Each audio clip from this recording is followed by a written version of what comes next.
Bakwethu vumani ngile ilwamukele kuhlelo lwamaviki wonke buza iBhayibheli likuphendule olamukela ngothando langenjabulo enkulu umfundisi uEsindlovu ngihamba nabafundisi bamabili umfundisi OP Mpofu lo CK sindawonye ubana sikhangele incwadi kaSambulo njengamaviki wonke.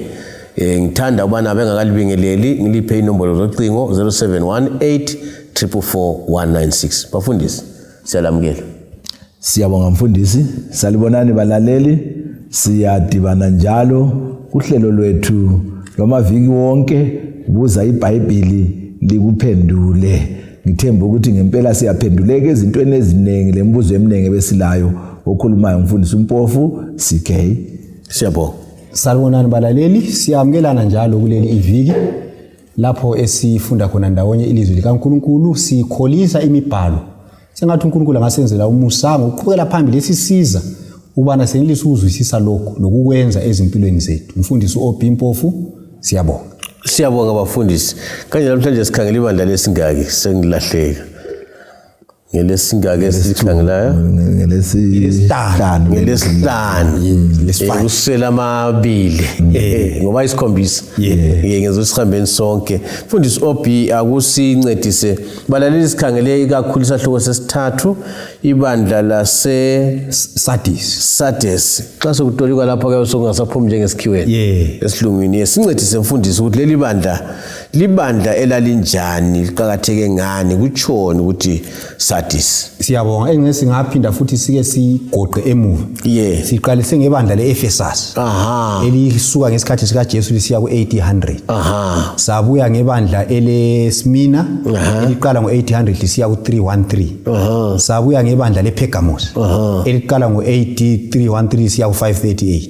Sabuya ngebandla eleThyatira eliqalisa ngo538 lisiya ku1568. Namhlanje ke sikuSardis eliqala ngo1568 lisiya ku1740. Baza kwethuka phela mfundisi ukuthi amanombolo onke la madoda kwabamba ekhanda. Kodwa kulula ngithi. Kulula ngokuwathi waphinda.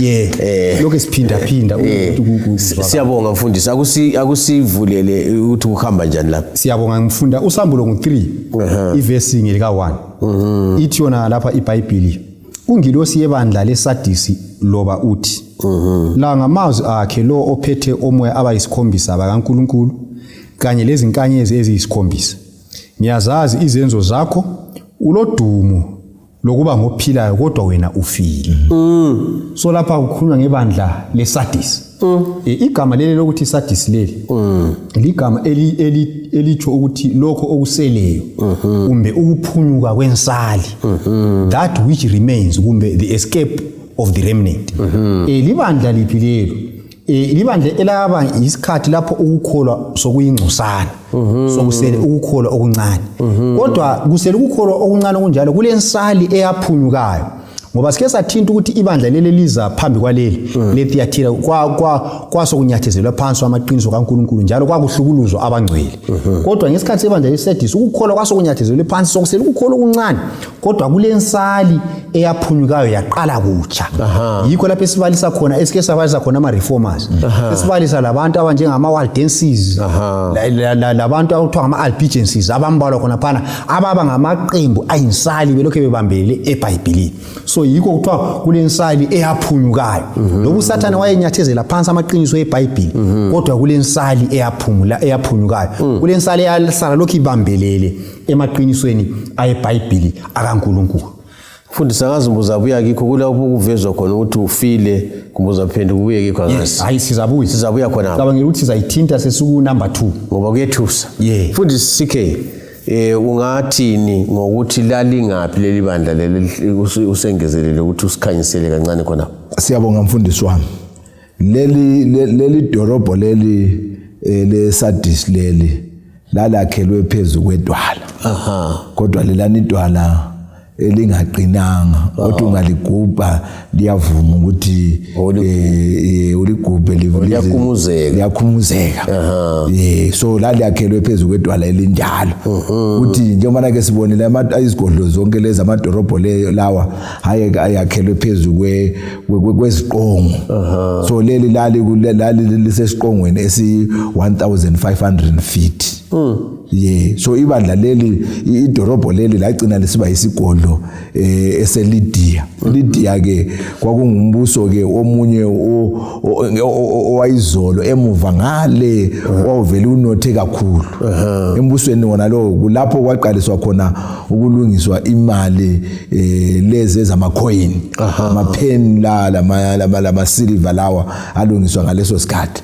So idorobho leli ngenxa yokubana ke lalakhelwe phezulu kwedwala njalo liphezulu kangaka babezitshela ukuthi kakula umuntu ongalinqoba leli dorobho. So ke uzananzelela ukuthi ngenxa yokuthi babezithemba kangaka ngensuku zokubusa kuka Croesus iSardis ke yanqotshwa nguCyrus. Ukuze anqobe uCyrus akwenzayo ukuthi elinye lamasotsha akhe lafika kwaphana njengoba ke state wala lana lalikhumuzeka.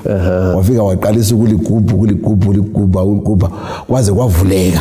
Sekuvulekile ke bangena nje bona bathi bavikelekile kuvalekile kwakunomduli vele bezitshela ukuthi akula umuntu ongangena kanti bona sebenjani bengenile phakathi. So sekungeneni kwabo ke bahle bafika banqoba ke amasotsha elibeleke kwaba ke yikunqotshwa kwedorobho leli ele kwesigodlo seSardis. So ungafunda ke kusambulo laphana u3 iverse ngelika 3 kulamazwi ke engiwathandayo lapha kuthena ke khumbula ke lokho okwamukelekileyo wakuzwa kugcine uphenduke uba ungavuki ngizakuza kuwe njengesela kawusoze wazi isikhathi engizakuza ngaso kuwe. Bona babezitshela ukuthi bavikelekile, bezitshela ukuthi akungeneki, bezitshela ukuthi futhi siphezulu siyabona umuntu ogubhayo ngaphansi ngayo, kanti kulomuntu ogubhayo ngaphansi ngayo. So ke uCyrus wangena kwaba ikunqotshwa kwakhona. So lezi xwayiso lezi ezinenge esizitholayo esizifundile emuva lesizasifunda uJesu uthi singakunanzelela khona lokho sikulungisise sizalungisa impilo zethu asithole sizilungiselele. Kodwa ke singathemba umumo esiyabe siphakathi kwawo enxa sisibona sihlalisekile sivikelekile ke uza kuza silibele njengoba amazwi la akhulunywa ebantwini abalomumo ababewazwa unjalo bangene belibele bezitshela ukuthi bengathiwa bengagqize eqhaga bekhohliwe. Ake sikhangeleni sisiya phambili bafundisi ukuthi kukhona yini uJesu akubukayo lapha. Siyabonga. Engcene singakafiki khonapho ngikhulume futhi ngolunye uhlupho lwebandla leSardis. Ibandla leSardis libandla elalandela isikhathi seReformation. So abantu beSardis babe lohlupho uJesu akhuluma ngalo lapha ukuthi ulegama lokuthi uyaphila wena ufile. Ibandla leli kwakukhangelwa ukuthi liyenze ngcono ngoba laphila ngemva kwama-reformers. Ama-reformers sechaye amaqiniso eBhayibheli egcekeni. So bona kwakumele baqhubeke ngendaba yokuqhubeka beletha inguquko kwezokukholwa. Kodwa bona babuya bazitshela ukuthi thina yithi abalandeli bama-reformers, thina yithi abalandeli, kodwa kabasazange baqhubeke okwachiwa ngama-reformers endleleni. Bahle basala khonapho. Bahle bama khonapho. Yikuthi esithi kukhanya ngani liyaphila kodwa linjani? Lifile. So libandla liyandela lokho esithi ngensuku zethu. Ngensuku zethu asikholwa thina. Sasihlabela thina. Ukukhuluma imbali. Ngensuku lokho beqina ngembali kodwa ngesikhathi sakhonapho ngabasamanga kuhle. Sebekhuluma kudala kuphela. Sebekhuluma kwami, sekudala kwami. Kunjalo. Sokunye okuhlupho kuleli bandla. Right, ibandla leli inxa sikhuluma indaba yokuncoma lapha. Kwakulutshwana okuncomekayo kuleli bandla. Uverse ngu4 uthi yena kodwa ulabantu abalutshwana eSardis abangangcolisanga izingubo zabo. Bazahamba lami begqoke okumhlophe ngoba bafanele. So ibandla leli kalila okuningi uNkulunkulu akubukayo ngalo. Ngesizathu sokuthi vele ukukholwa kwabo kwaleso sikhathi kwakuqanda. Babekhuluma ngokukholwa kwezinsuku ezedluleyo. Antu uyabona indaba. Kodwa lanxa kunjalo uNkulunkulu uncoma abalutshwana lapho kuthiwa abangcolisanga izingubo zabo. Laba ngabanjani? Ngabala lokho bebambelele eqinisweni belezimilo ezihlambulukileyo. Ngoba izingubo lapha zimele isimilo. So abangangcolisanga izingubo zabo ngabala lokho bebambelele eqinisweni besenza okukhangelelwe uNkulunkulu belezimilo ezifuze ezikaJesu. Kodwa kakulanto eyokubuka eningi lapha eSardis. Sifundani? Sifunda ukuthi singaba lengozi efananayo lathi namhlanje ngokuthi silokho siyame ekukholweni kwakudala okwabokhokho lokho sithi thina sazalelwa khona okhokho bethu babegcinisa abantu kodwa khathesi senzani umbuzo omkhulu khathesi senzani nxa singaba ngabantu labana abalokho bekhuluma ngembali kodwa singakhuli ekukholweni sisengozini yokuwela ehluthweni lwesadisi. Siyabonga mfundisi CK, kuyini okusolwayo khona phethuzana? Siyabonga mfundisi wami, kuhle kusolwe khona phana ekuqaliseni kwesahluko sesithathu laphana ngizayiphinda futhi ivesi yakuqala. Ithi yona ke la kuso isithunywa sebandla elisesadisi loba uthi nanku akutshoyo lo olabo moya abayisikhombisa bakaNkulunkulu lezi nkanyezi eziyisikhombisa uthi ngiyayazi imisebenzi yakho ukuba kuthiwa uyaphila kanti wena ufile. Ngamanye amazwi njengoba ke esekhulumile lapha umfundisi uMpofu kubana ke bona balandele isikhathi senguquko sereformation. Bathe sebelandele kwakumele ukuthi bakhule baqhubekele phambili inguquko leyo bayenze ngcono kwedlula labana abakuqala kodwa ke bona bafika bahlaliseka basuthiseka ngomumo wona lwana for 200 years inkulungwane ezimbili beloko besuthisekile phakathi komumo njalo. So akusolayo lapha ke uNkulunkulu ukuthi wena uthi uyaphila kodwa njani ufile imisebenzi yakho ngiyayazi awuphili wena ufile wena ngoba kusukisela lapho uqalisileyo kakuzange kube lo tshintsho sokuze kusiye emaphethelweni kakuzange kube lani lo tshintsho. Kusitsho ukuthini kithi sonke nje bana ke sesike sakudlula phezulu kwakho kuthi ukuthi uNkulunkulu ngokufunda khonokho esikwenza incwadi yesambulo lencwadi kaDaniel esasuka kuyo lezinye izifundo esibelazo kumele zisenze sikhule. Mfundisi lapho kukhona ukuthi khona kuthiwa wena uyaphila kungenzakala yini ukuthi kwesinsikhathi zwisisa ukuthi uJesu usazi ngcono kunjalo mfundisi wami ufuna abantu basazi ngokunye kodwa uJesu ngiyawazi iqiniso engiyilo lona ubeka kuhle ukuthi ukuqhakathekayo khona ukuthi uJesu uthini ngami okwedlula ukuthi abantu bathini okuhle ukuthi ngifakazele ngoJesu ongaziyo kulokuthi mina ngisuthiseke ngokufakazelwa ngabantu.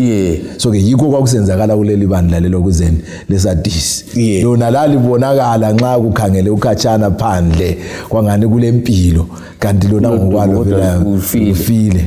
Mfundisi OB ingxenye khonapho ngakayiphambili okunye okuyingozi kwesinye isikhathi ukubukwa ngabantu kuyingozi kakhulu. Kwesinye isikhathi abantu abakukhangela phandle bayakubuka zibethi awu uqinile ekukholweni uyenza kuhle khona khona kwesinye isikhathi kwenza ukuthi umuntu agcine engasazihloli impilo yakhe ngokujula kwayo. Yikho nje sithi abantu bathi wena nxa abantu bekukhangele bathi uyaphila ulodumo wena ukuthi uyaphila. So abantu bayakwazi ukuthi sibili ufile. So kwesinye isikhathi nxa uhamba lapha abantu bekutshela besithi uyaphila kwenza ukuthi abantu sigcine singasazihloli impilo yethu ejulileyo yokukhona. Mfundisi ngabamba umuntu nxa kuthiwa uyagula kungcono ngoba anti usendleleni ukuthi ungafa kunjalo kodwa lapho kuthiwa ufile kunjalo sufike ekucineni kodwa abantu bathi uyaphila.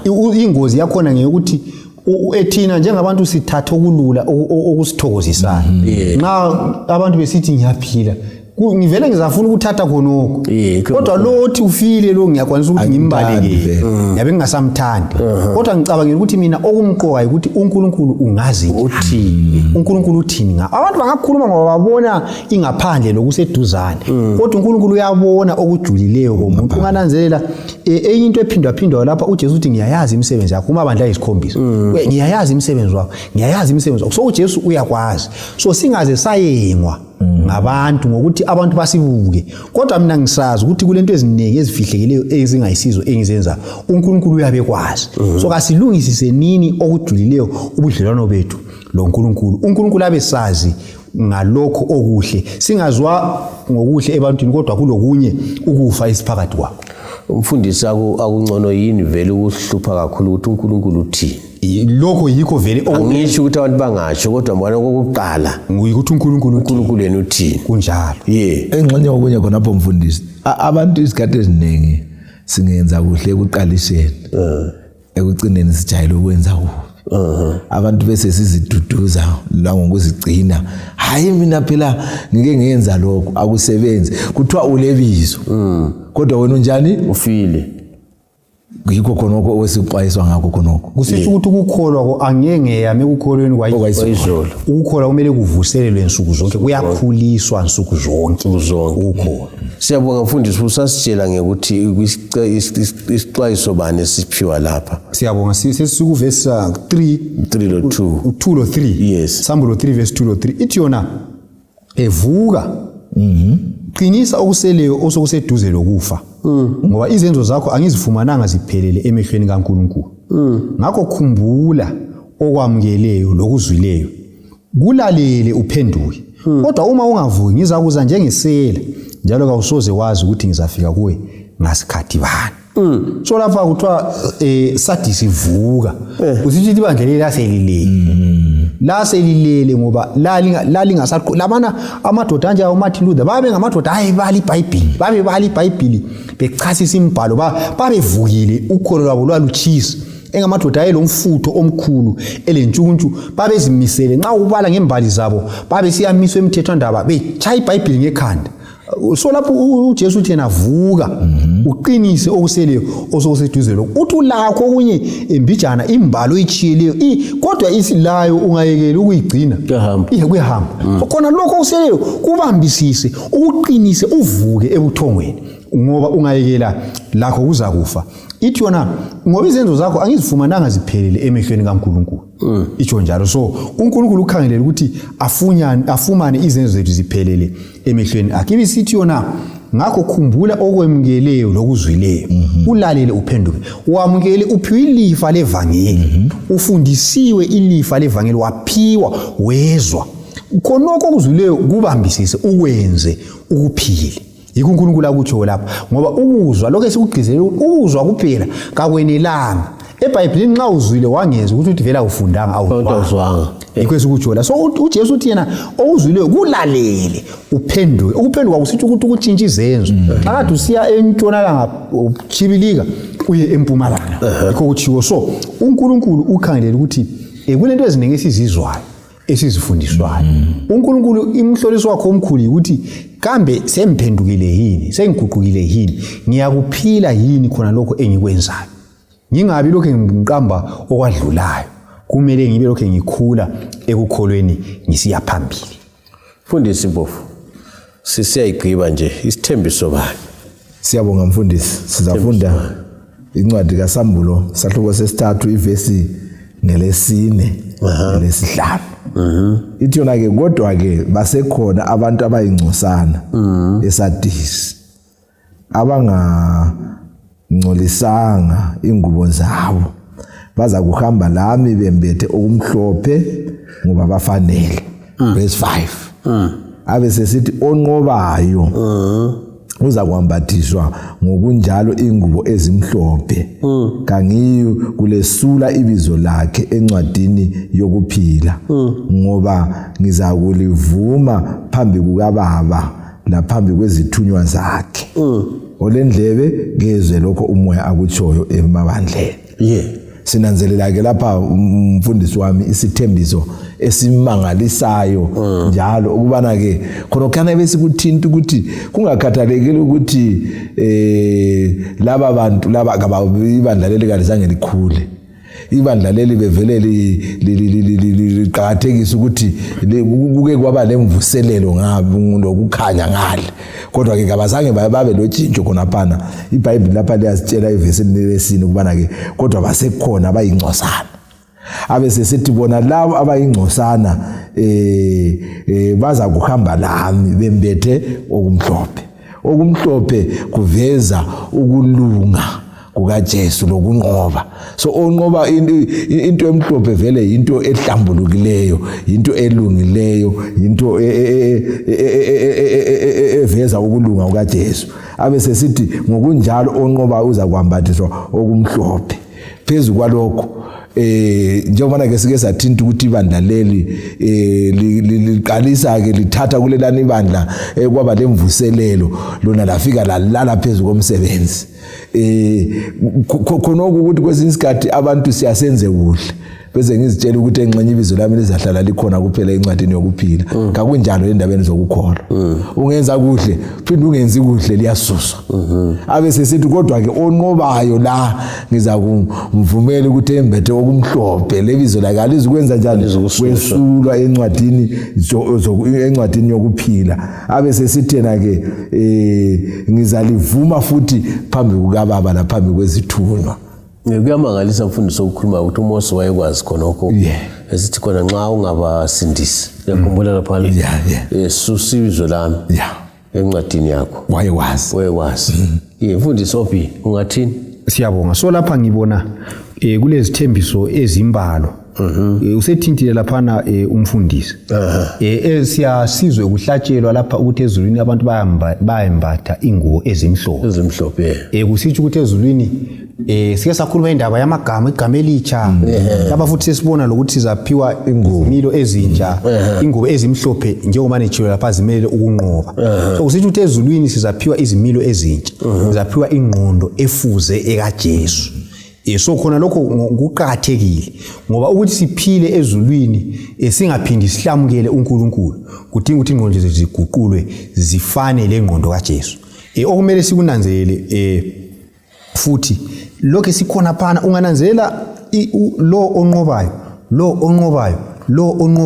unqoba ukhanya ngathi kakusali la hayi unqoba ukhanya ngathi akusali izithembiso zonke ukhanya sengathi ziqalisa ngokuthi lo onqobayo kulento eziphindwa lapha lo onqobayo lo othembekileyo lo elendlebe makezwe lokhu umoya akutsho emabandleni ungananzelela kuhle ukuthi ngolimi lweBhayibheli ungakunanzelela uNkulunkulu nxa ekhuluma phezulu njengakhona apha ebandleni leSadisi uyabe sebenzisa ubunengi nxa ekhuluma lebandla leSadisi usebenzisa ubunengi khuluma lathi njengoba ubunengi bethu kodwa nxa isesiza esithembisweni usekhuluma lo muntu munye ngamunye khonokho kuqhakathekile ngoba kuyasitshengisa ukuthi uNkulunkulu ufuna wena ufuna umuntu munye ngamunye njalo izithembiso lezi kazikhethi muntu kayisizo zebandla leSadisi kuphela kodwa ngezakhe wonke umuntu ovumayo yikho la ulanda wena amanqamo imathupha zilanda wena amathupha amanqamo so yikho la kuJohane ngalokho ilo la lo okholwa lokho kusiza khona ukuthi lo onqobayo lo mvuzo ukuthi ngizalomvukinika la lo kunjalo njengemsebenzi yakhe kunjalo so kumele sikunanzele ukuthi isithembiso lesi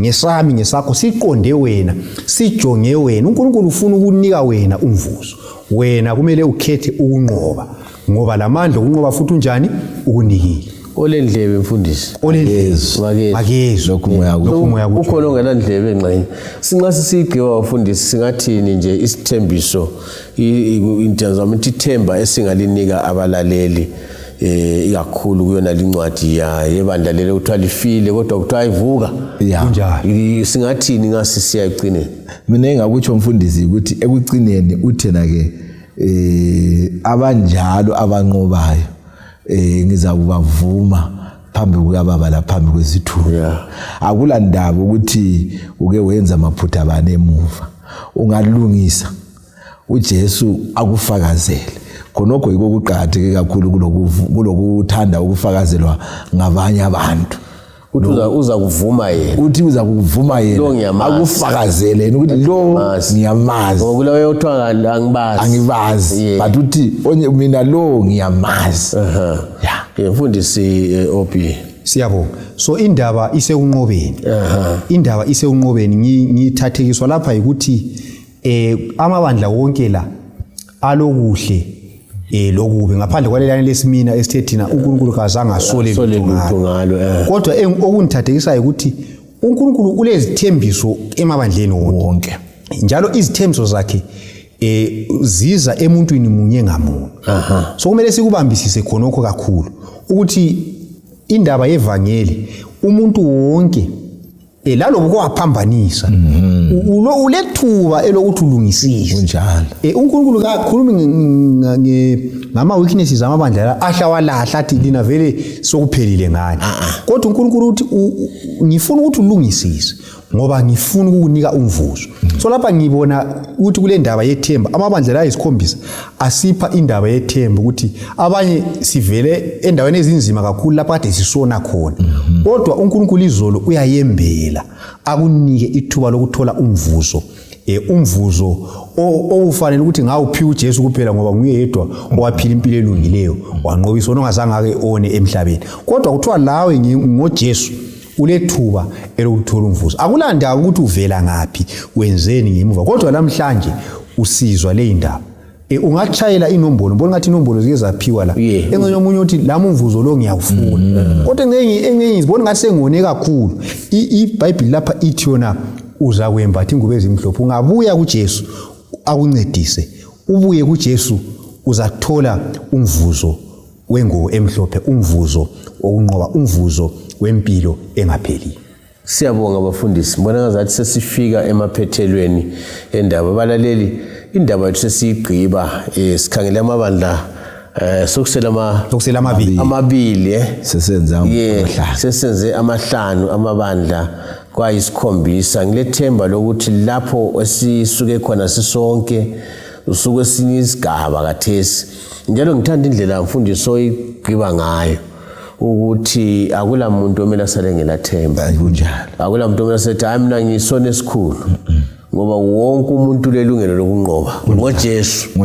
Athi ngamandla akho uyathena mina manje vele njengoba nginje ngase ngingene phakathi kuthiwa inizidakamizwa lani manje nganqoba njani khonapho. Kodwa ngizokwane mfundisi utshona amandla akhona egazini kakhulu. Inombolo zocingo umfundisi kade ekhuluma ngazo sike sazikhuluma ekuqaliseni u0718 44196. Ilobu ufuna umthandazo, ufuna ukuncediswa, udinga uJesu ukuthi akuncedise akubambe ngesandla sakhe ube ngumnqobi. Ngizwana igama leli bafundisi lithe liyaphindwa kakhulu. Onqobayo evangeli onqobayo. Singabanqobi ke ngoJesu balalele bathandekayo. Ngicela ukubana singaphela amandla, singazwa sisehluleka. uJesu uyasinqobela, uJesu sinika amandla okunqoba. Bazaqhubeka abafundisi bexoxa lathi kodwa mbona ngazathi khathesi kumele ukuthi sokukhanya ukuthi incwadi kaSambulo isiphathele indaba ezimnandi okumangala. Kunezifundo eziningi esizithole khona lapha. Ngilethemba lokuthi uzanxusa abanye nawe uhlale khona apha eduzane. Nxa ufisa ukubana ube ingxenye leli qembu uyathumela umbiko wakho ucela ukuthi lami ngicela ukubana ube ingxenye leli qembu, siyakungenisa kuleli qembu uzothola izifundo nsuku zonke maviki wonke. Okwalesi sikhathi vumani ngibonga abafundisi bethu lokaNcube osibambela imtshina. Kasidibane njalo kuviki elizayo endaweni efana nayo ngesikhathi esifanayo. Siyabonga.